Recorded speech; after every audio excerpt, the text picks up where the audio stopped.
కదా? సాధ్యమా అసాధ్యమా? అసాధ్యం. కానీ అసాధ్యమైన కార్యాలు చేయగలిగింది. ఎలా చేయాలంటే గుడ్డివాడు ఎవరిని నిలబెట్టాడు?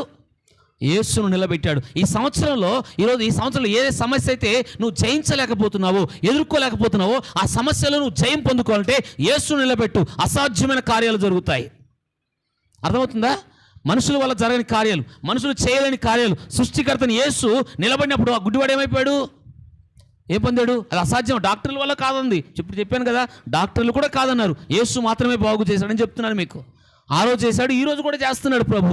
అయితే నా మాట తీసుకోండి, దేవుని యొక్క వాక్యంగా తీసుకుందాం. ఇప్పుడు యేసును నిలబెట్టాలా? బైబిల్లో ఎంతోమంది నిలబెట్టారు అని నేను ఒకసారి ఉదయకాలం జ్ఞాపకం చేసుకుంటూ ధ్యానం చేస్తూ వచ్చాను. ఒక 3-4 నాకు తెలియారు బైబిల్లో చూస్తే. ఒక ఆయన లోతు గురించి ఆదికాండానికి ఒకసారి వద్దాం చూడండి. ఆదికాండము 19వ అధ్యాయం ఒకసారి చూడండి. ఆదికాండము 19వ అధ్యాయం